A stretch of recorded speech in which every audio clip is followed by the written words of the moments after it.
E aí pessoal, sejam todos bem-vindos ao Espaço Química e hoje você está na playlist aí de Termoquímica. Hoje falaremos exclusivamente de entropia e energia livre de Gibbs. Se você é novo por aqui, se inscreve no canal, deixa seu like aí para ajudar na divulgação e vamos para nossa aula.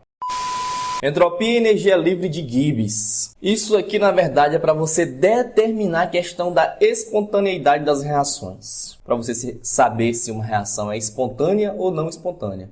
É por isso que a gente estuda entropia e energia livre. Você se lembra de reações exotérmicas, de reações endotérmicas? Claro que lembra, que foi as aulas passadas da playlist. Nós vimos que nas reações endotérmicas são reações aí que absorvem calor, portanto, o ΔH é positivo. Mas o que nos interessa aqui são as reações exotérmicas. As reações exotérmicas, elas tendem a ser reações espontâneas. Reações exotérmicas são reações que têm um ΔH negativo, né? O ΔH menor que zero. Mas não é suficiente apenas saber a questão do ΔH, para saber a espontaneidade de uma reação. É necessário também você conhecer a famosa entropia. O que significa entropia? Entropia nada mais é que o grau de desordem, né, de um sistema, de uma reação aí. Quanto mais desorganizado é o sistema, mais ele é estável, né? Ou seja, mais tem entropia. Mais entropia, ela é mais o quê? Espontânea a reação. No estado sólido, se tu observar o seguinte, as partículas elas estão muito mais organizadas, né? Se estão mais organizadas, no estado líquido está um pouco mais desorganizada. Então, o estado líquido aí, digamos que ele é mais estável do que no estado sólido, ou seja, tem mais o que? Entropia. E no gasoso é mais estável ainda porque tem mais entropia ainda. Beleza? Vamos imaginar o seguinte aqui. Uma reação aí de A mais B produzindo C mais D. Se essa reação for espontânea, a reação inversa ela é não espontânea, certo? Então A mais B aqui tem mais entropia do que a reação inversa. HCl reagindo aí com hidróxido de sódio. O que dá aqui? Dá cloreto de sódio. Dá cloreto de sódio mais água. Isso aqui é uma reação espontânea, nesse sentido aqui. O contrário é uma reação não espontânea, precisa de muita energia. Já pensou se fosse isso aqui uma reação espontânea? Toda vez que colocasse sal na água, virasse ácido clorídrico com hidróxido de sódio, ninguém mais comeria aí peixe cozido, né? Aquele caldo gostoso de água e sal. Ixi, virava ácido clorídrico e ia correr teu estômago todinho na mesma hora. Essa questão aí da espontaneidade, você não pode confundir com reação rápida. Reação espontânea, ela acontece de maneira natural, porque no universo as coisas tendem a uma desorganização. No universo as coisas tendem a uma desordem. Então é mais fácil que as coisas entrem em desorganização, entrem em desordem, do que se mantenha organizado. Para você manter uma coisa organizada, você requer uma energia muito grande. Você manter uma casa arrumada, você tem que se esforçar, tem que suar, tem que varrer a casa, tem que arrumar. Você tem um gasto de energia muito maior. Mas para bagunçar, eu duvido, se você faz algum esforço. Naturalmente, as coisas vão saindo do lugar, o prato vai indo para cima da pia, o livro sai de cima do estante e vai para cima da mesa. Então, parece que é uma coisa bem natural. Sempre que a gente está falando aí de entropia, o símbolo de entropia é o S. E a variação de entropia é ΔS. Geralmente, numa reação como esta aqui, eles vão dar a entropia padrão de cada participante desse aqui. E você vai calcular a variação de entropia. Porque você calcula a variação de entropia do sistema. Certo? Não de cada parte dessa aqui. Porque já é dada a entropia padrão de cada um deles. Então, o ΔS é o quê? É a minha entropia final menos a entropia inicial. Se ele der, por exemplo, a entropia padrão do A, a entropia padrão do B, a entropia padrão do C e a entropia padrão do D, fica fácil você calcular aí a sua variação de entropia. Ao final, esse ΔS aqui, ele tem que ser o quê? Maior do que zero. Por que tem que ser maior do que zero? O meu produto, ao final dessa reação, a minha entropia tem que ficar maior. Por que tem que ficar maior? Porque justamente a forma tem que ficar numa forma mais estável.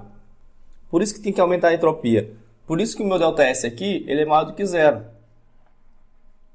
Essa questão aí que eu falei anteriormente de a espontaneidade não se confunde com a rapidez, você associa aí o carbono grafite e o carbono diamante. A forma mais estável é o grafite, beleza? Então a tendência é que o diamante se transforme em grafite. Mas isso é rápido. Tu morre, tua mãe morre, teu pai morre, teu filho morre, todo mundo morre. Vira uma outra geração e o diamante ainda não virou grafite. Então é uma reação um pouco lenta. Espontânea não significa ser rápido. Quando eu tiver, por exemplo, meu ΔH menor do que zero, o meu ΔS maior do que zero, a minha reação, não posso nem titubear, é uma reação espontânea. Agora o bicho pega o seguinte, quando o meu ΔH for maior do que zero, o meu ΔS for maior do que zero, e aí? A reação é espontânea ou não é espontânea? Aí lascou-se.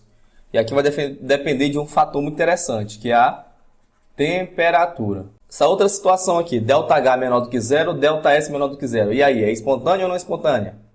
E aqui de novo depende da temperatura. Pensando nisso, é que criou-se aí uma nova grandeza chamada de energia livre de Gibbs, que vai ser expressado pela fórmula ΔG é igual a ΔH menos a temperatura vezes a minha variação de entropia. Então é justamente para eu relacionar a minha variação de entalpia com a minha variação de entropia. Eu tendo na questão dando entalpia, dando entropia e a temperatura, aí sim eu tenho condições de dizer se a reação ela é espontânea ou não espontânea. Quando o meu ΔG aqui no resultado do meu cálculo ele for maior do que zero, a minha reação é não espontânea. Quando o meu ΔG aqui for menor do que zero, a minha reação aí sim é espontânea. Só para não dizer que eu não fiz nenhuma questão, eu vou tentar fazer um exemplo aqui. Aqui eu tenho uma reação, hidrogênio reagindo com iodo aí, produzindo aí HI. Aqui eu tenho as entropias padrão de cada participante aqui. Unidade é caloria por Kelvin por mol. Então eu vi que ΔS é a minha entropia final menos a minha entropia inicial. Então o meu ΔS aí, né, vai ser o quê? Isto aqui vai dar 2 vezes 49,3 menos inicial vai ser H2 mais I2, né? 31,2 mais 27,9. Então, o meu ΔS aqui vai ser igual a 39,5. Só que essa minha variação de entropia aqui eu estou relacionando, né, para 2 mols de HI. Se eu quiser saber apenas para 1 mol, basta que eu divido isso aqui por 2, eu vou ter o resultado aí 19,75. Né? Eu vou saber isso aqui é para 1 mol. Porque nós encontramos aqui para 2 mols.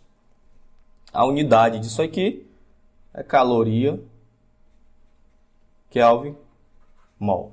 Pode vir uma questão também que ele pode dar o ΔH, pode dar o ΔS e pode dar a temperatura. Vamos imaginar que o ΔH seja 20 kcal por mol. E o ΔS seja 80 caloria Kelvin mol. E a temperatura aí de 1000 Kelvin. E aí, como é que eu faço para calcular isso aí? Eu vou usar a energia livre de Gibbs agora.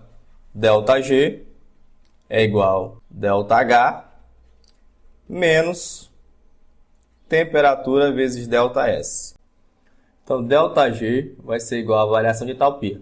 Só que se tu olhar para cá, a entalpia aqui está em quilocal e aqui está em caloria. Então, são unidades diferentes, você tem que transformar. 1 quilo tem quantas gramas? 1000 gramas. 1 quilocaloria tem quantas calorias? 1000 calorias, né? Então, tu vai multiplicar esse 20 aqui por 1000. Então, vai dar 20 1000. A temperatura é quanto? 1000. ΔS é quanto? 80.